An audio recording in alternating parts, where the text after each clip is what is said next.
Why not we call BBC? Big blind country.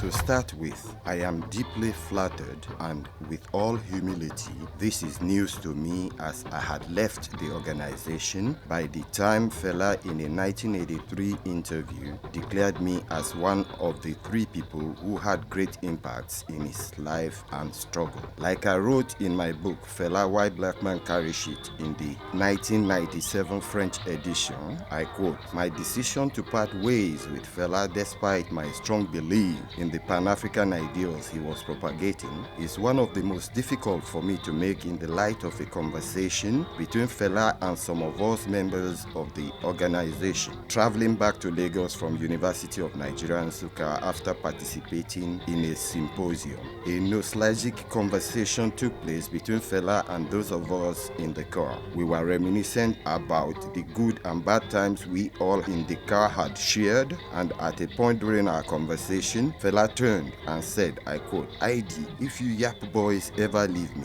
unquote. Unfortunately, he never completed the statement beyond what is quoted above. However, between 1981 and 1983, when it became obvious to me that our struggle was losing its direction, whenever I thought of Fela's ID, if you yap boys ever leave me statement, I found it difficult to abandon ship midstream. Looking back over the year, I can understand why he never completed the statement. Deep down him, he appreciated what we had all gone through, but the reality of life made him see that there is never anything in life that is permanent. Everything and everyone have the right to change their points of view. It is only an imbecile that never changes. Consistently subjected to harrowings and anguish from successive regimes, betrayed and deserted by trusted friends, exploited and used by loyal friends considered as trusted advisors, like he sang years later in the song Underground System. I quote, "Since I dey young, now to trust people I understand. Since I dey grow up, to find people to trust hard." Meaning, while growing up, to trust is what I was educated with. But since my adulthood, to find people to trust is difficult. I believe that all these letdowns, plus the continued combat against a repressive system, pushed Fela to adopt the spiritual facade in the last decade of his life.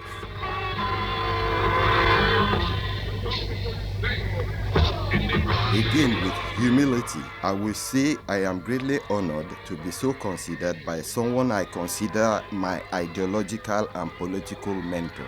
Like I mentioned in Fela Why Black Man Carry Shit, meeting Fela changed my life. I was supposed to go and study philosophy or history at the university. My life took a new turn when he showed me other books saying the Greeks were not the authors of Greek philosophy. All what are being touted as Greek philosophy were in fact ideas from ancient black Egyptians. I realized early in my contact with Fela that African universities are degree-producing factories. Today, I know with certainty that the 10 years I spent close to Fela, if I had spent in a Nigerian university, I wouldn't have acquired that discipline required to think and act big, important for the development of our academic and intellectual tradition. Thanks to my association with Fela, I discovered from books that were not available in our universities that, contrary to the ideas being propagated by the colonial education system put in place, our African ancestors had well-defined ideas of nature, human life, existence, social relations, as well as of man himself. It is on the basis of these well-defined ideas that the fundamental elements of human civilization and education were developed. We were not taught ideas like these in our education curriculum. The emphasis on our cultural heritage has to a large extent excluded the study of African cultural heritage and their development as vehicles of thought and agents of civilization. For example, we are in the habit of repeating untruths about African languages called vernacular because it suits our mental laziness. Those of us who have been trained in the use of English, Spanish, French, Arabic, or or German languages will argue forcefully that these are international languages in which alone science and technology can be intelligently studied. If this is so, one wonders how the ancient black Egyptians built the pyramid.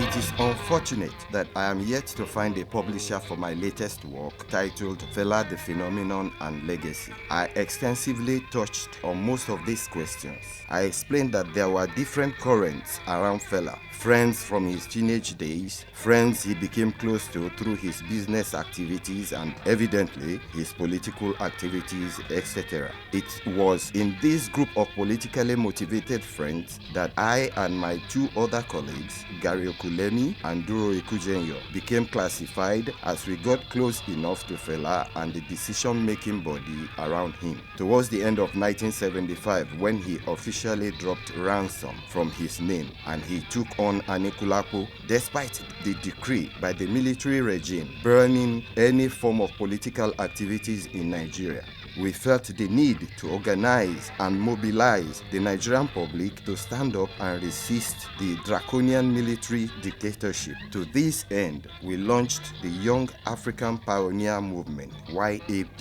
As part of its professed aim and objective, we stated that the Young African Pioneer Movement was a non-political movement out to spread economic and cultural awareness amongst Africans and Africans in the diaspora. As a result of our visible dedication and understanding of Fela's political views, Lemi, Duro, and I were appointed caretaker committee members of YAP. The three of us were responsible for the day-to-day running of the movement. We were in charge of the YAP office based in the shrine. We registered members and started to use this platform to mobilize youths who frequented the shrine towards African values and the ideology of Pan-Africanism. Moreover, the concept of YAP was not that of an armed resistance. Rather, we were out to educate Nigerian masses on their rights and how to fight for these rights within a constitutional framework. We had people coming to register as members from all facets of the Nigerian society: children of the rich, students, young working class citizens, etc.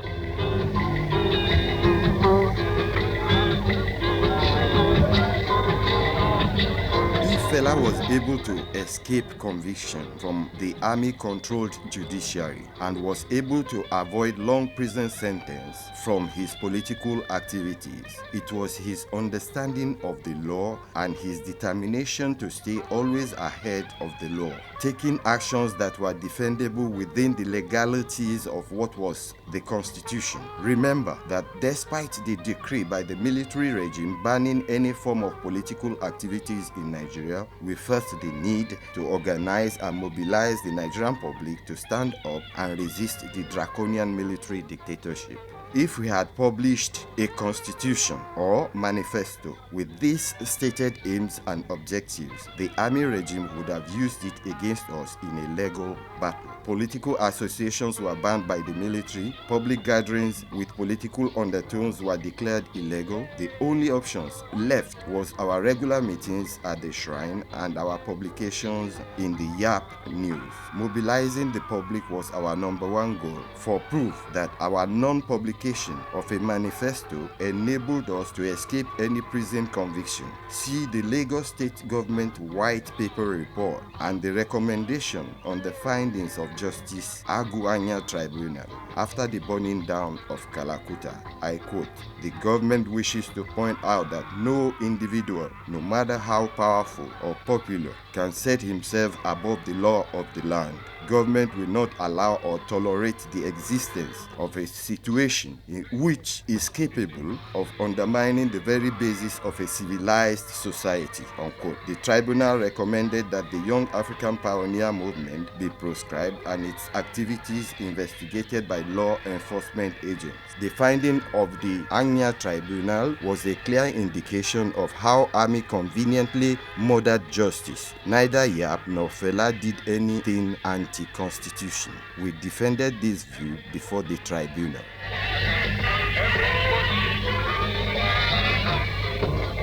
Fela and Yap was one and indivisible entity. It is logic. Fela opened our eyes, Yap leaders, to what it is to be an African personality. He financed all our activities and provided us the platform to express us. You can understand why I say an indivisible entity.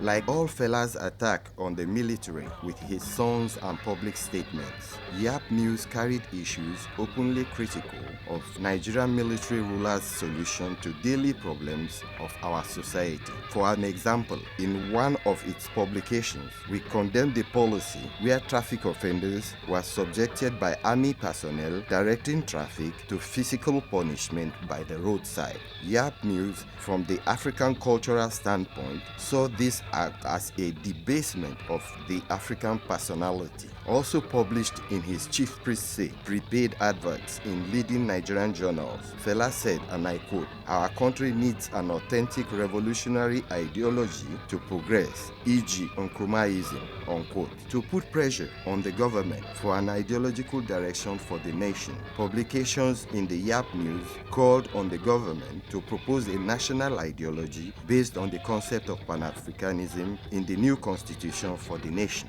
Religion is another issue we talked about. Christianity and Islam, playing on the spiritual nature of the African traditional society, has been the major instrument used to exploit and colonize African people. Like Fela sang in Suffering and Smiling, he highlights the ambiguity of the Christian and Muslim doctrine of suffering in this world in exchange for a glorious place in heaven. He pointed to the opulence and rich life of the Pope and his episcopal followers as examples of people not suffering in this world and waiting to go to heaven to enjoy. Archbishop na miliki, Pope na enjoyment, Imam na gbaladun, he sang. Fela questions why Africans who believe in a Jesus whose blue eyes and blonde hair disqualifies him as a black man's godhead. Same with Mohammed and his Arab looks. These were the kind of issues we published in the Yap News and distributed for free all over the country.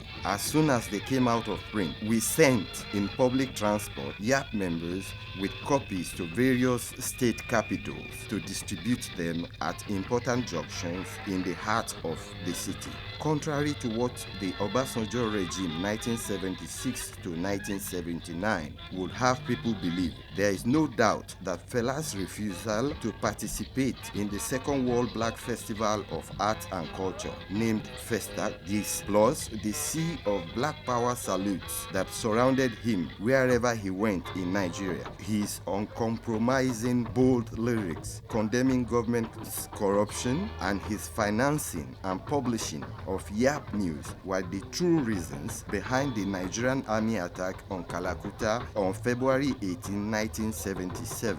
The official justification given for the attack by the army was that they went to Kalakuta to arrest some members who, after a fight with a military corporal for traffic violation, burnt down the motorcycle the corporal was riding and escaped into Fela's Kalakuta Republic. Major Daudu, who led the attack on Kalakuta, claimed that on arrival to execute the arrest, he found that the wired fence around the house was electrified. Hence, he instructed that power supply to the area be cut. The army major added that he was surprised that Fela reinstalled power supply by switching on an electric generator. He claimed that it was the generator that short-circuited, setting the house ablaze.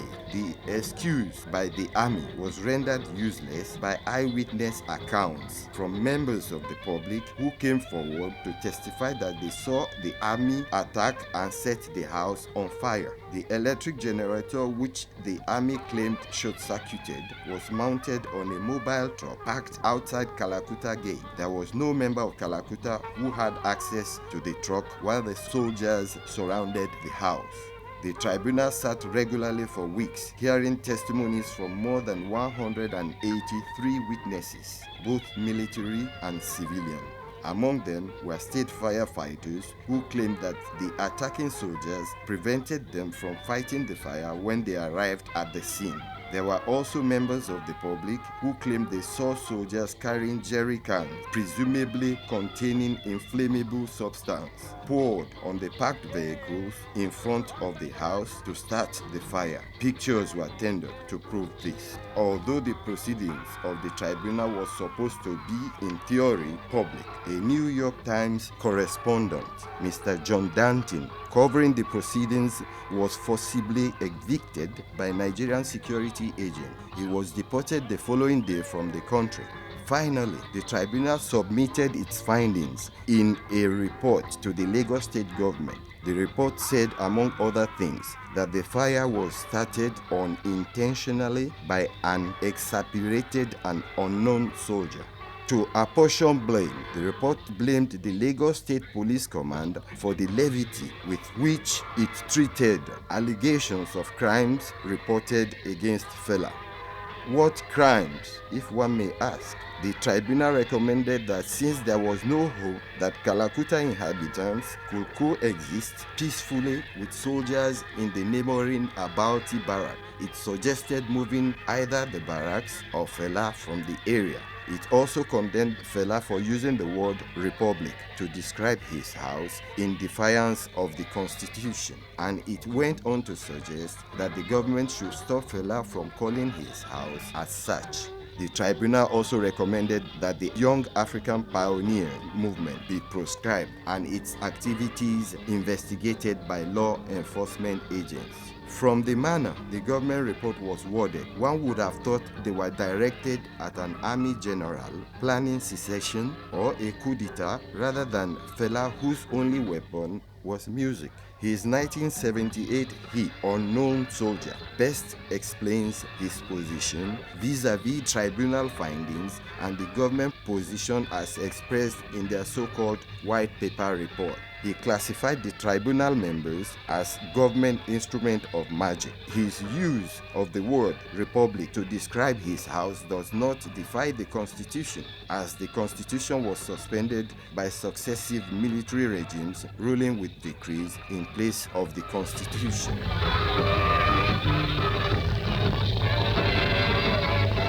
Nigeria, after almost a decade of corrupt dealings between middlemen and agents of Western business firms, to the detriment of the mass majority, ended with the collapse of the first civilian federal republic. This was closely followed by almost 3 decades of the same or even worse corrupt wheeling and dealing between the Nigerian middlemen and other agents of Western business firms during the successive military regimes. A common feature over 5 decades of our so-called independence is that there is no visible change. For example, during the scarce naira time before payday, soldiers and policemen go about threatening innocent civilian motorists and road users with imagined offenses in order to receive a bit of dash or bribe. Men in uniform are known to set up roadblocks and some engaged in armed robberies, while successive military regimes claim these people are impostors. In 1970, Nigeria emerged from the Biafra Civil War with the largest standing army in Black Africa, with no debt and careering along on at least 2 million barrels of sulfur low oil pumped daily into the world market. Can someone please ask these army generals for an account of our oil revenue from the end of the Biafra War in 1970? With such daily income, there was no justified reason for the millions of unemployed Nigerians milling around our urban centers, hustling for a living.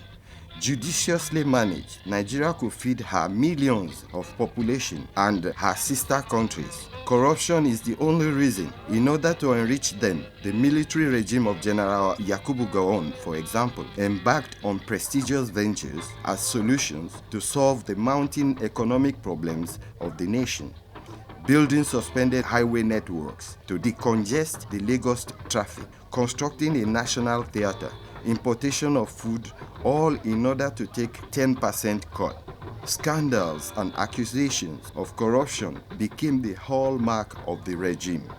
This corrupt practice was epitomized by the placement of an order worth 20 million United States dollars for the importation of cement from Europe, paying two-way transport charges to the shipping companies who were not attracted to bring the cement to Nigerian shores to return empty because the country was not exporting anything of interest to the shipping lines apart from oil. The cost of this senseless importation of cement was more than enough to develop the Nigerian cement industry, which would in turn provide jobs for the unemployed. More people openly denounced the military regime like Fela was known to do. Intellectuals from the universities and students that once approved of the regime started to openly criticize the government. In the end, General Gowon had to promise a handover of power to a democratically elected civilian government in 1976. However, he did not remain in power long enough to keep his promise. The advent of the oil boom and the massive migration of Nigerian young working force from the villages forced an erstwhile nation that fed her people to look outside her frontiers for means to feed her citizens. The abandonment of the farms for the old and the retired in search of the golden fleece in the cities changed the way of life of the people. Before, people who paid visits to their folks in the villages returned to the cities with food. This time around, it is the city folks who take food to the villages. Instead of the authorities investing the oil money in building infrastructures necessary to ameliorate the living conditions in the villages, hospitals, dispensaries, schools, electricity, and pipe-borne water, good roads, etc.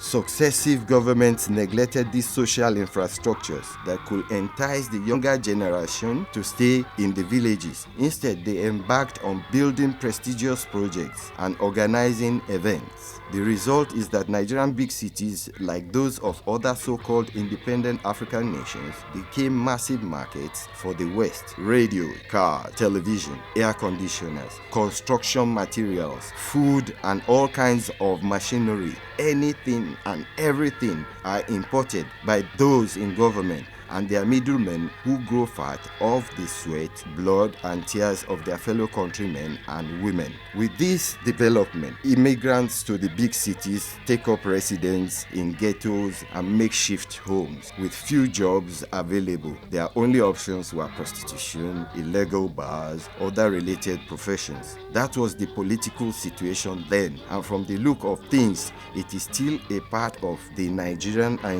indeed African reality.